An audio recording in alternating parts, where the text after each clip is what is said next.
Hi, this is Bob Sorrentino from Italian Roots and Genealogy, and I'm here today with Kate Kelly, also known as the Photo Angel. So welcome, Kate, and thanks for being here. Oh, thank you so much for having me. I'm delighted. I'm thrilled. I'm thrilled because I think what you do is just totally amazing. So obviously, you're on the Italian Sunday dinner, but you're not Italian. I'm assuming you're at least part Irish. So what's your nationalities and your roots? Oh, right. So I'm English on both sides. I'm German on both sides, and I'm Norwegian on my father's side. The Irish comes from my married name, Kelly. Yeah, I forget that. Yeah. Yeah, I have a few Kelly friends myself, but without the E. That's, Oh, yes. Oh, yes. and so you live in Massachusetts. You know, my nephew and his wife, they live in Sterling. So I don't think Oh, you're too okay. far, right? No, that's not too far at all. So now have you researched your family's roots? I have, and I was so blessed to have a grandmother and a grandfather on opposite sides of the family who had done so much research before I even came into the pictures, and my great aunt as well. So it was just wonderful. I was able to take that foundation that they had given me, and once the internet came into play, it just expanded, and I found exciting things that I never knew before. That's really, really cool. So what exciting things did you find or any skeletons in the closet? So through my research, I learned that on my dad's side, I'm a descendant of Governor William Bradford on the Mayflower. So that was really exciting, Wow. right? And that I always heard that I was eligible to join the Daughters of the American Revolution, but I had the bare bones. So I was able to, using all of the vital records and acquiring those, prove my lineage and join the DAR, which is so much fun. I'm an active member in our local chapter. That's really neat. You know, my daughter should do that because, as I said in the pre-interview, my daughter's adopted. My son, both my Right, children are adopted. right. And Nicole she descends from Daniel Boone. Oh, oh, And I didn't know this until I did the research that Daniel Boone is a descendant of Captain Morgan, the pirate. really? No, I Yeah. never knew that Yeah. So, either. uh, and she's had several in the family, you know, from the Revolution. They came through, I think, into Virginia, and then Mhm. eventually settled in South Carolina. And yeah, so her family goes way, way back. And she's also a distant cousin of Princess Di. Oh my goodness, that's Yeah, exciting. she's a dispenser. So, That's awesome. um, so the reason I have you here is because I think you do the most amazing work. Thank you.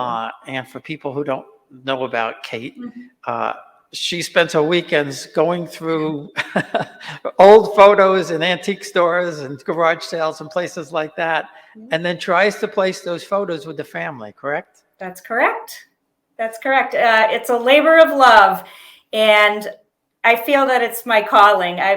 Like I said before, I've grown up with genealogy. I've loved genealogy for so long, and just about 2 years ago now, my mom and I were going through some old family photos and separating them into piles. People we knew who were our relatives, and people who were friends of the family or war buddies or neighbors, people that meant something to my grandparents, but now we're a couple of generations removed. So I thought, let's try and get these photos back to where they belong, back to their family members. And that's kind of how it all started. And because I was familiar with the genealogy websites, I went on to ancestry.com and I looked up the names on the backs of the photos, and I met with success. This gentleman from Tennessee responded and he said, "This is so exciting. You have a pile of photos of my relatives." And I'm speechless and I can't wait to see them.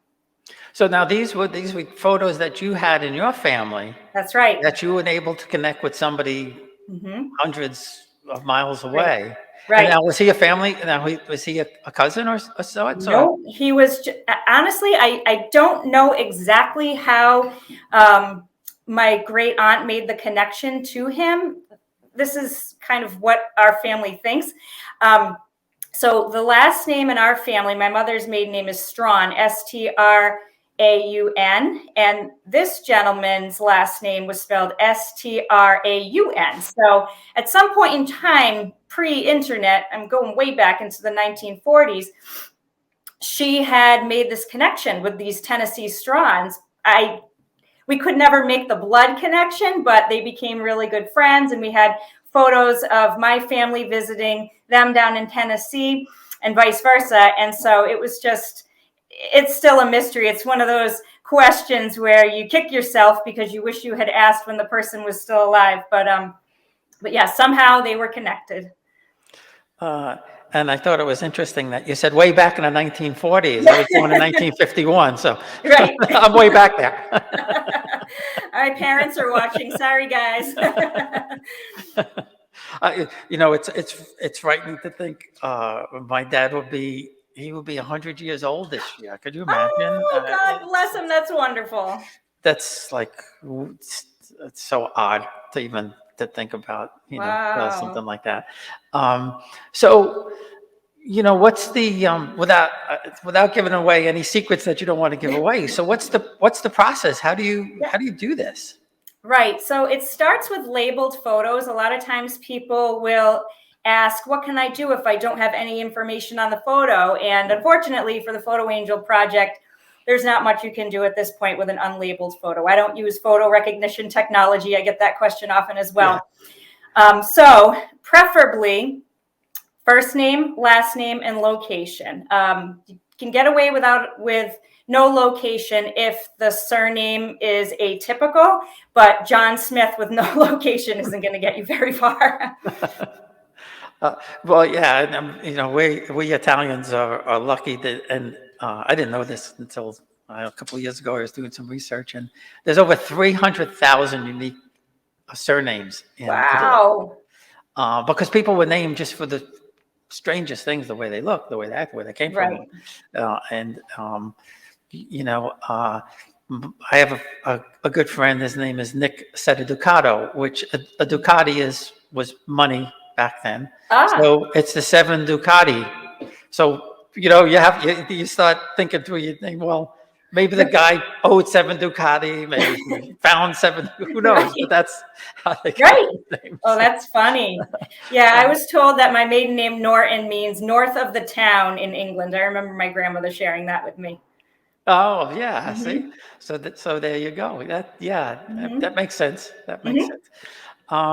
So now you go to antique places, and do you go to the same ones? Do you go to different places in New England? Where do you go? So I have my old standbys, if you will, but I like to try new places. Yeah. We're a family that's out and about. So, if we're traveling somewhere, we'll make sure that we find an antique store to stop at and poke around in. They are treasure troves of genealogical information. I encourage you to check your local antique store out if you want to try the Photo Angel project or just to browse around. You would be shocked at how much is in there as far as family items go. Yeah, and I go in there sometimes, and I like looking at.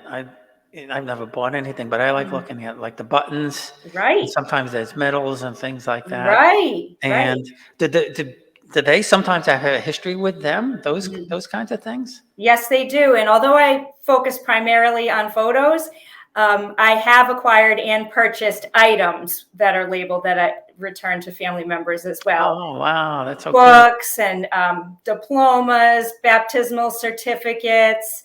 And you find these in these antique places? Yes, and I chatted with the antique store owners in the preliminary stages of the project because I was curious how they were acquiring all of these items, and they said, generally speaking, most of the items end up in antique stores because of estate sales. People pass on, things end up in the antique stores. Wow. So I want to ask you, who's the most famous person that you found? That's a great question, and I have an answer for you. So it's not the person in the photo. It was a Civil War officer. And through my research, I learned that this Civil War officer was the ancestor of Franklin Graham, Reverend Billy Graham's son. So I returned it to him, and he was so kind as to write a letter back to me thanking me for returning this photo. Yeah, and I saw that photo, and we have a Billy Graham connection. Ah, My dad took Billy Graham's photo in 1955 in New York City. My dad worked for the Daily News, love it. and he took his photo on the steps of, like it looked like a park or a library or something like that, holding a Bible.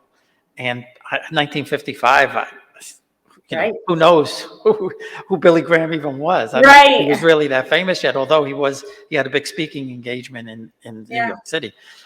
I have so many cool photos that my dad took back in the 50s and 60s of, I think, a couple of the greatest ones, and I'll post a few. He's Ole Cassini and Grace Kelly together. Wow. My wedding gown was by Oleg Cassini. There you go. Well, I'll send you that picture so you could see. Wonderful. And he also, Jerry Lewis, Jackie Gleason, Wow.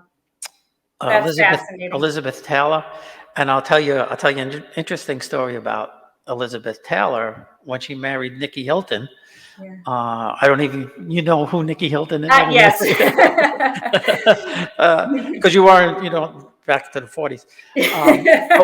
But we were watching this, I guess it was a 3 or 4 part documentary on the Hiltons. And they talked about Nicky Hilton and Elizabeth Taylor getting married, and they showed them on the boat in New York City, leaving for England or for Paris, wherever. And then they panned the dock, and they went by like this, real fast. Yeah. And I said to my wife, my father was in that picture. And she says, how could you know that? Yeah. I said, I know my father. I said, I know it was him. So now I had to go to YouTube. I had to find this documentary. Yeah. I had to find the Nicky Hilton, go through it.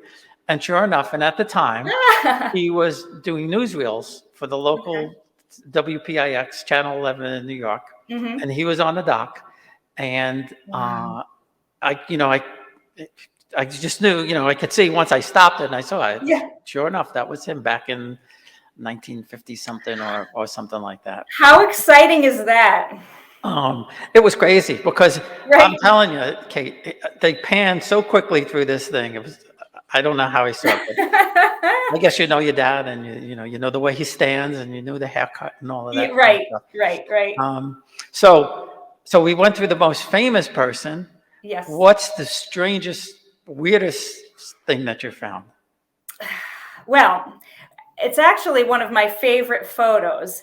It's a photo of this woman, and she's holding a Gila monster. Now, Gila monsters, as far as I understand, are dangerous, and it's very strange to be holding a Gila monster. So that one was definitely in my oddities photos. And I'm an animal lover, so I just loved it. I thought, wow, this woman is so cool, so brave, and it spoke to me. And so, what year was that? What year was that from? Oh, it had to be in like the 1940s again. Yeah, yep. And I believe it was. Oh, don't quote me on this, but I believe it was from New Hampshire. There was some sort of New Hampshire connection, and this woman had an oddities store in New Hampshire. And so when I was doing research on her, because I like to build a little story behind the people in the photos, I learned all kinds of fascinating things about this woman and the types of items that she had in her shop. It was very peculiar and very, very interesting. Yeah, there used to be one. I never went there, but I know there was a real strange place in New York City. I don't know if it's still there or not. Okay.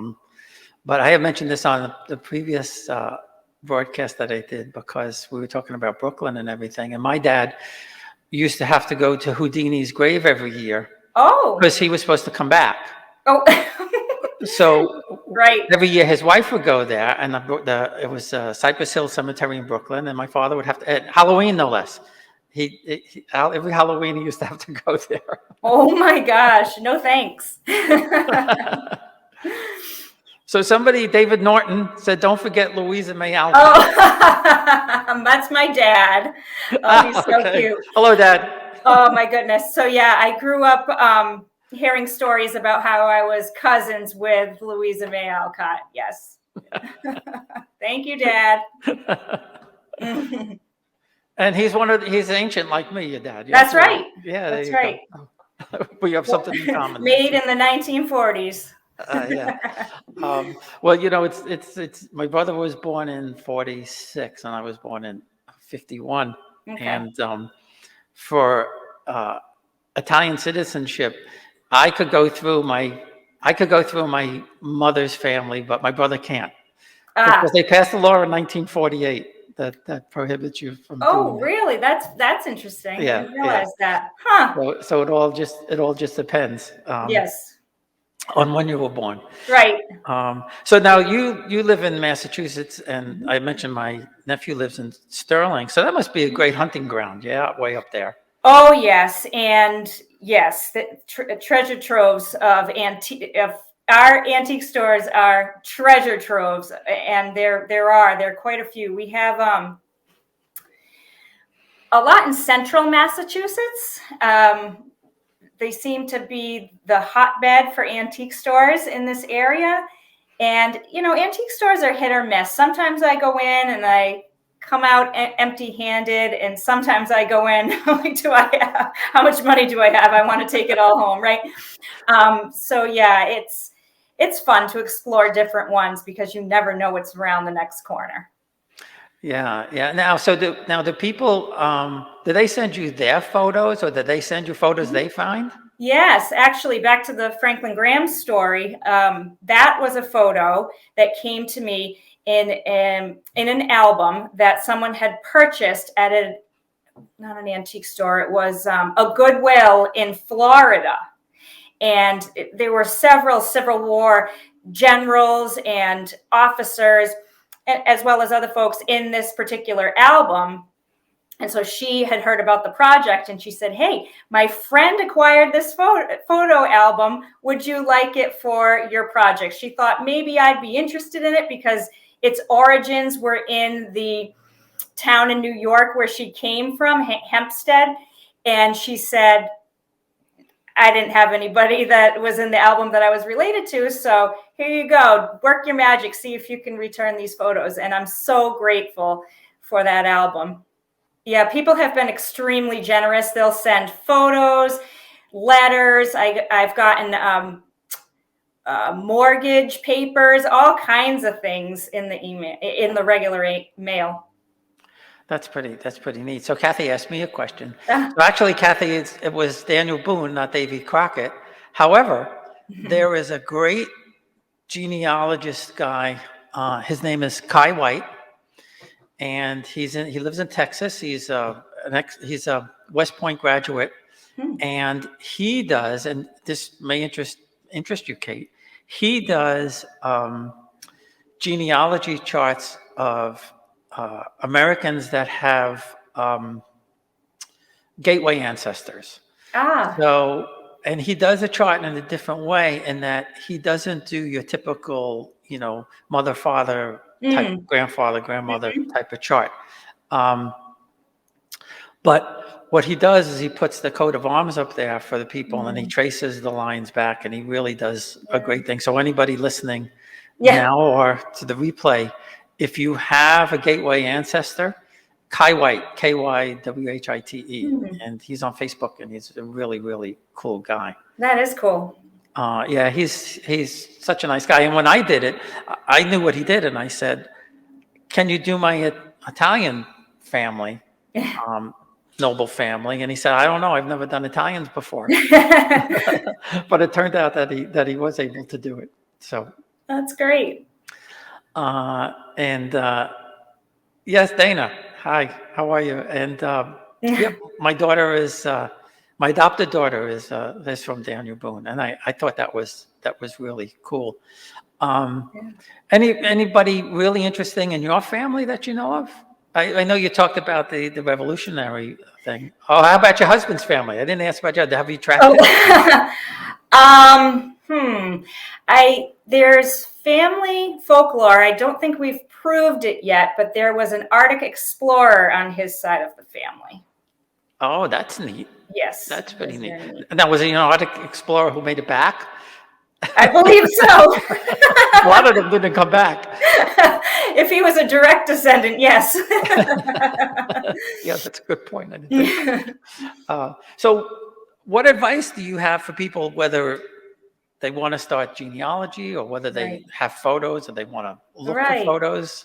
Right. So my advice is to start with your own family photos. See if there are pictures in there, labeled photos of people that you don't know. Maybe they were friends or war buddies of your grandparents or great grandparents. Start there, see if there's photos that you can use to try and track down relatives.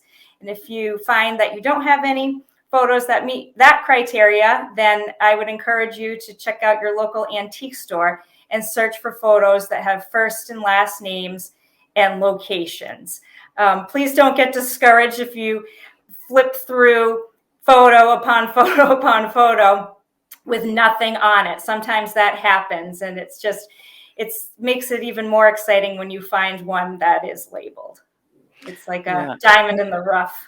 And what about newspapers? Do you go back and look Mhm. at newspapers and things? So I use newspapers.com in my research. My three main tools that I use are Find a Grave, which is free, My Heritage, and Ancestry. And I also use newspapers.com to check out the obituaries on the people, because that tells their life story. And it just, all of these pieces working together complete the life story of the person in the photograph. And then I share it in the Photo Angel Facebook group. Yeah, that's good, and that's what I tell everybody. I always tell them, start Yeah. with grandma or the oldest cousin, Yes. and you never know what you're going to find by asking Right. around. I found the strangest things in the strangest places. Right. I know. And I even found, talk about newspapers. Um, I found my father was born in Scotch Plains, New Jersey. I still don't know why, because my grandparents lived in New Jersey, and Scotch Plains was the middle of nowhere back then. But I found obituaries in the New Jersey papers about my grandmother and grandfather's family in Italy. Ah. So they were still living in Italy. They passed away, but it was a small newspaper. They must have had like a who's who section or something like that. Right. And they referenced these people over in Italy, and I found things that I didn't know. Right. Yes, I know. They really are. They're treasures. One of the other things that I found through newspapers and things like that is just keep poring over, keep Googling things. I found out that I had a Swiss great grandmother, second great grandmother. All right. And she lived in Naples. She married my grandfather, and her father was in the Swiss Guard. Wow. And you always associate the Swiss Guard with the Pope, right? But Right. they were actually mercenaries Oh, wow. to some of the countries in Europe. Huh. And they were there. They were part of the Neapolitan army. This was before Italy was united. And I went out there and I just Googled Swiss records or something like that. Right. And I found a site, and they said, if you have questions about Swiss genealogy, write us in English, Italian, or German. And so I told her name was Elisa Moore. I know she was a prominent family. And they sent me a link to the records of the prominent families of Lucerne going back to the 1300s. Oh, my goodness. And all handwritten stuff. Wow. So, I tell people all the time, you don't give up. Yeah, right. Hmm. Just keep searching. Sometimes you have to walk away for a little while. Absolutely. Absolutely. That is wonderful advice. Because you walk away and then you come back and all of a sudden it's there. And Yes, that's so um, true. I have an elusive Civil War ancestor that likes to give me a little hint every 10 years. that's funny. My cousin and I found him in West Virginia. Our family never knew that. My family's from Connecticut originally. And we did. We tracked him down using the 1870 census. West Virginia, because we had heard stories about how he never came back to Connecticut. And we're like, where did he end up? And sure enough, we got him, but we don't know where he died and where he is buried. So that's the next mystery. Have yet to find out those pieces of information. In another 10 years, he'll probably let me know.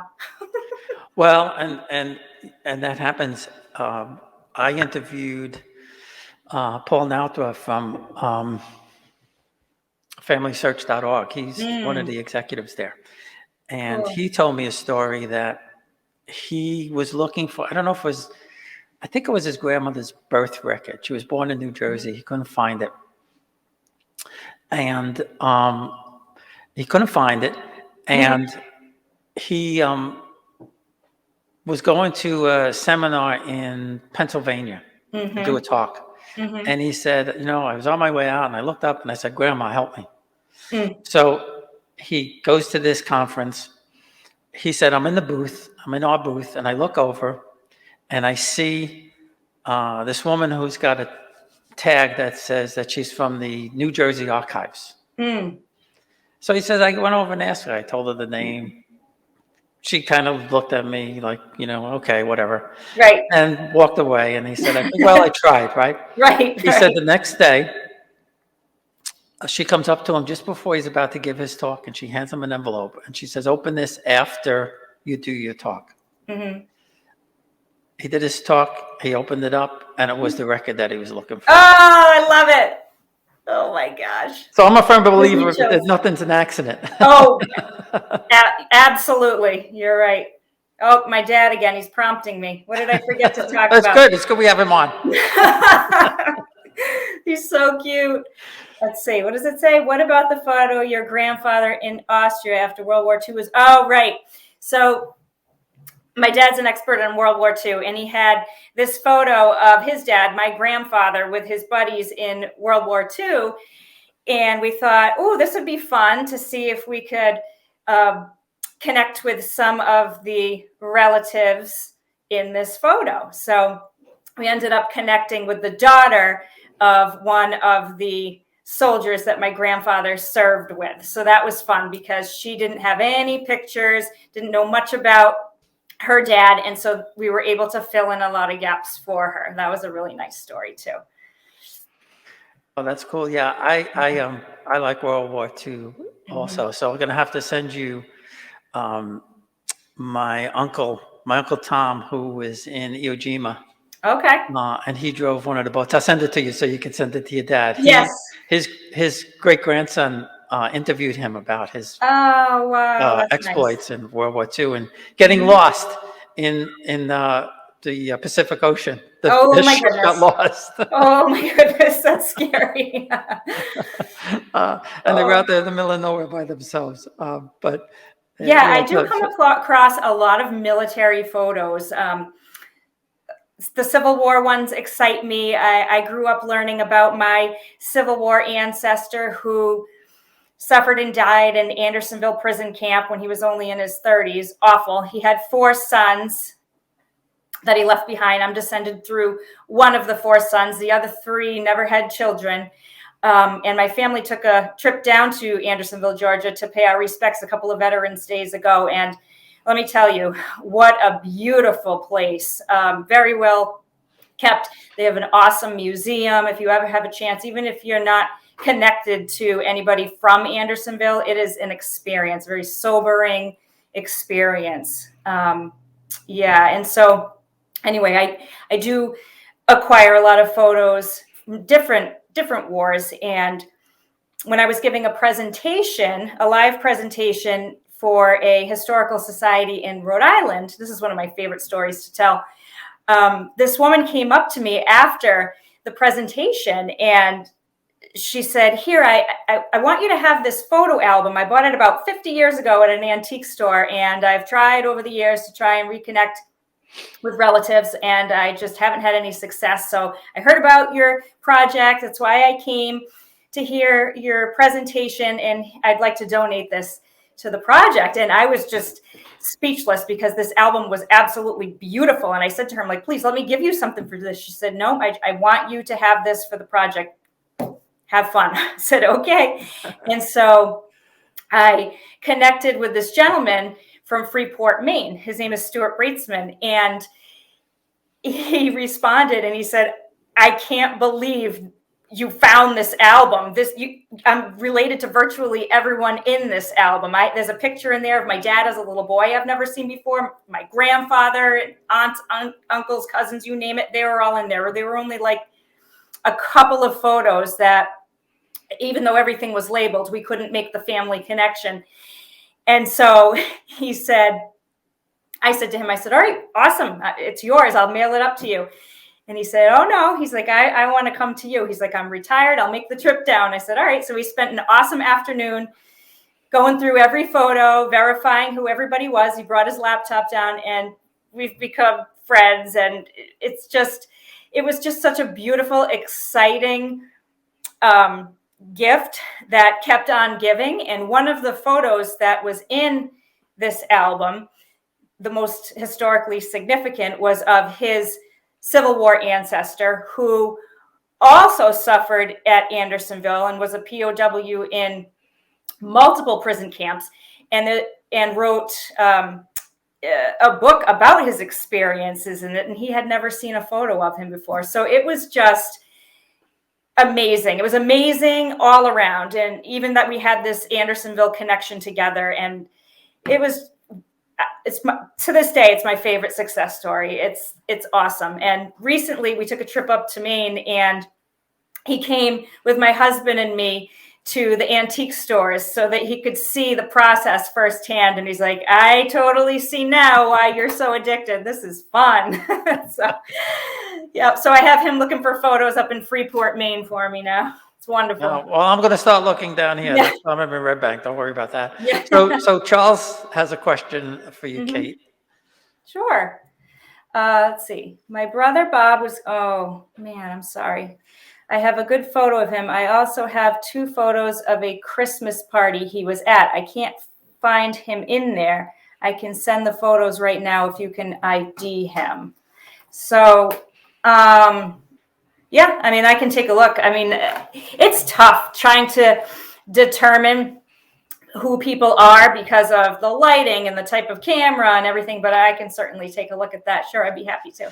And so that's a good lead-in question to if somebody has photos that they want to contribute or they have photos of family that they can't, how do they get that to you? Yep. So I have a Photo Angel website where you can send me an email and I'll provide you with my home address. You can send it to me. And if you're local, then we can meet up. That's fun too. Okay. Yeah. And I'll put all those links. Out there on the blog and everything.